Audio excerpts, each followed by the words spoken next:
What a beautiful day as tens of thousands of Italians march to the streets in Italy to protest the Green Pass. Take a listen. Facciamo vedere a tutta Italia, a Roma, a tutti i governanti che Torino c'è! No Green Pass! No Green Pass! No Green Pass! Non vi sarà!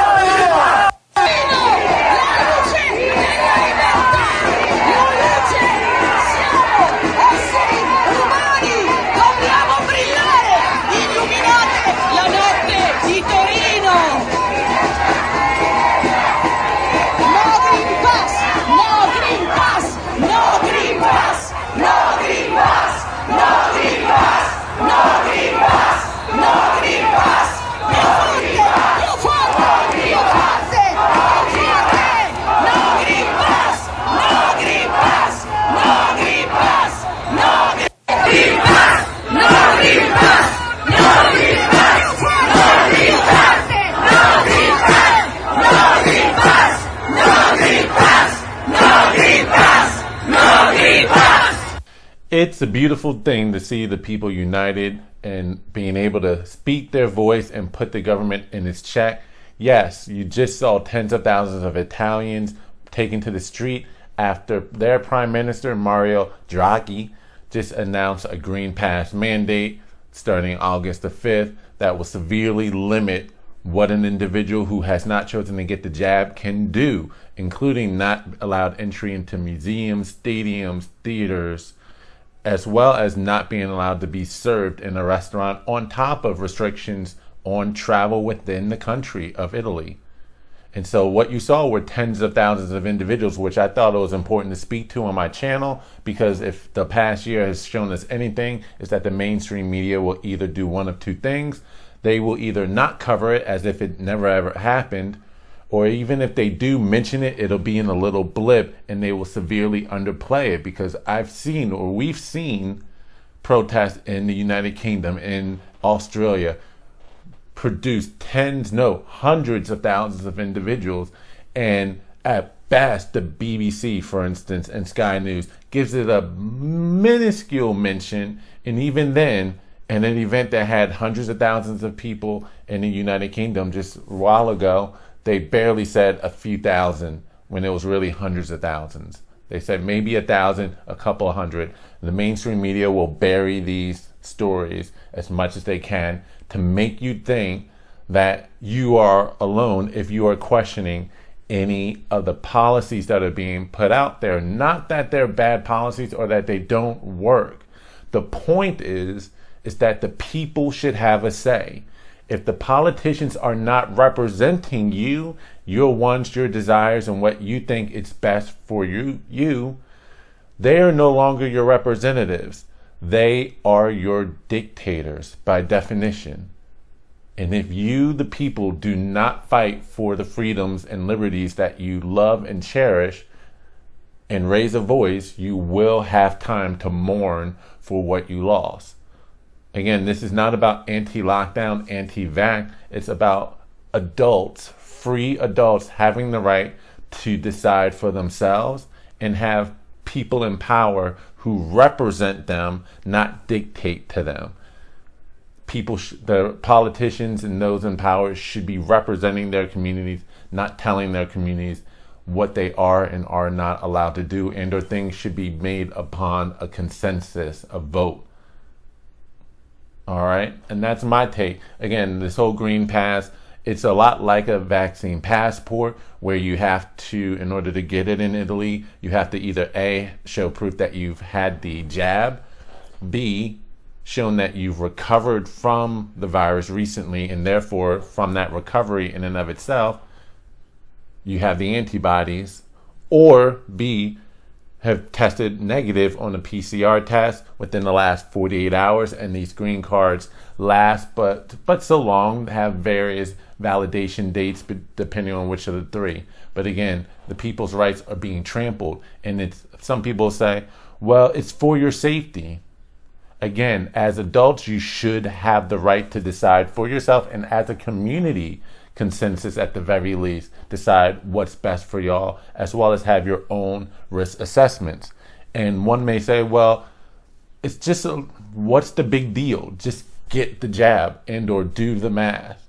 And in fact, if I'm not mistaken, this green pass is irrespective of whether or not, if you don't get the jab but still decide to wear a mask, if you don't get the jab and don't get the green pass, you're denied entry to any and all of these places. But the point is that it begins here. It begins with the government saying you can't go to a restaurant, you can't go to this theater, you can't go to this museum, you can't go to your neighbor's house. It begins there and then goes even further later on. It's like the death of 1,000 cuts. You may not notice a little prick here or prick there, but get hundreds of them or thousands across your body over the course of a short period of time, that will kill you.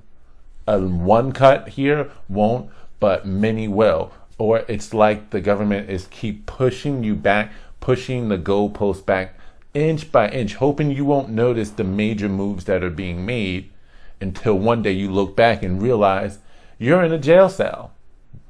Well, not a literal one, but like an existential one, figuratively speaking, because I got to say, at the start of the national lockdowns around this time or should I say April of last year, I literally felt like my home had become a new prison in a lot of ways. I mean, and just look at the moves that are happening around the world. Back in September the 5th of 2020 in Australia, for instance, a Zoe Lee, pregnant, by the way, many months pregnant, probably in her third trimester, an hour before her meeting with her gynecologist for, I believe, a sonogram, police came knocking at her door and arrested her in front of her fiance and in front of her small 6 or 5-year-old child for a Facebook post. A Facebook post, by the way, that was trying to organize a peaceful protest on Freedom Day, September the 5th, 2020. A post she made days before the scheduled event, and the post clearly said it was going to be peaceful. Cops came knocking on her door and arrested her. In the UK, during the restrictions several months ago, it was at one point considered illegal to spend the night over someone else's house. It was illegal to have more than 6 people in your home, your own home, as part of the rule of 6. And then look at the moves that are being made here in the United States as well, where they're not only censoring information that we're allowed to disseminate, whether it be on Facebook, Twitter, Google, and YouTube, Instagram, which make up the majority of the markets, by the way. And at one point they were trying to make the argument, well, they're private companies, they can do what they want. No, they were literally acting as the arm of the government, because you saw that the censorship always and only cut one way on the political spectrum. But now it's been recently revealed, and you can check my videos on that they are actively working with members in the government. The Biden administration and White House have been reaching out and literally admitting, they're bold enough to admit, yeah, we're working with the social media sites, working with them, coordinating with them, flagging accounts or posts for them to say what should and should not be removed. And they're also in talks with cell phone carriers. Again, that's been reported on as well, to block and or censor your text messages. And then they're taking it one step further, and I'll probably do another video on that. But as of today, Senator Amy Klobuchar just introduced a bill to the Senate floor called dubbed the Health Misinformation Act, to now then take legal measures or legislative measures to curtail Section 230 in order to force the remaining social media sites that aren't in line in tow with the one narrative statement, to force them into compliance or face legal ramifications for medical misinformation, furthering the censorship. They're making all of these moves, Orwellian-like moves, to censor the information, censor what you know, control the narrative, control the thought, and essentially, to some degree, control us to a greater degree. And you have to rise up, raise your voice. I am in full support of these Italians. I can't wait to see the turnout on Saturday if reports of the planned protest of the Green Pass is true. All right, so that's the story there. Don't forget to subscribe to my channel, like this video, comment on this video. Let me know what your thoughts are.